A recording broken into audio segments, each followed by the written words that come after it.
inconfundível.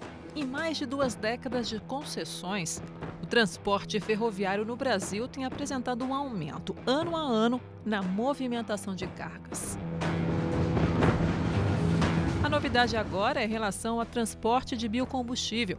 A maior produtora de etanol de milho do Brasil adquiriu 80 novos vagões-tanques para escoar a produção.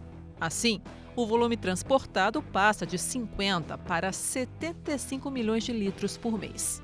Com esse projeto, a gente espera reduzir em 50% as nossas reduções de emissão de CO2 e a gente espera, nessa rota em específica, evitar aí o trânsito em torno de 15 mil caminhões nessa rota. O vagão responsável pela logística foi construído especialmente para biocombustíveis e tem capacidade de 105 mil litros.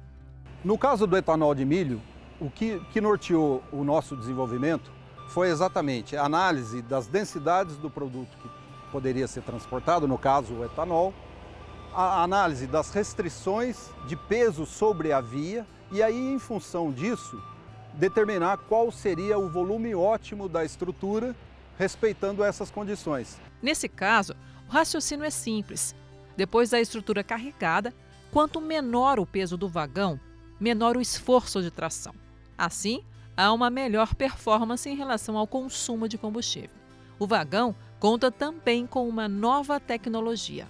Na estrutura rodante, nós trabalhamos com a tecnologia Motion Control.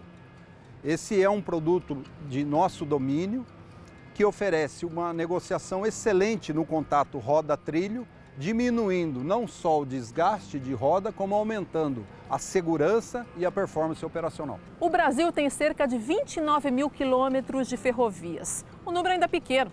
A expectativa é chegar até 40% da matriz logística nacional com trem até 2035. O modal ferroviário oferece uma série de vantagens competitivas aos produtores, aos clientes. E aí a gente fala primeiro em volumetria. Quando a gente fala em ferrovia, a gente fala em transporte de larga escala. Então pensa em commodities como grãos, como combustível, você precisa fazer transporte de longa distância com alta volumetria. Então é muito mais fácil você chegar através de ferrovia do que através de caminhões. E aí você está falando em eficiência, está falando em competitividade e está falando em sustentabilidade também. Segundo a Conab, a produção brasileira de etanol à base de milho deve crescer cerca de 30% na safra 2022-2023. O volume produzido no ciclo em curso pode chegar a 4,5 milhões de litros. Ainda de acordo com a companhia, Mato Grosso lidera a produção de etanol de milho no Brasil. O estado responde por mais de 3 bilhões de litros, ou seja, a produção estadual equivale a cerca de 75% da nacional. O estado do Mato Grosso é um dos maiores produtores de milho do mundo e aí geralmente os produtores de etanol de milho concentram as suas unidades perto do milho. Então a gente tem a nossa maior operação vinda de Rondonópolis até Paulínia, no caso do combustível, no caso dos grãos de Rondonópolis até Santos. Então essa é a nossa grande conexão ali com o etanol de milho e também com os grãos.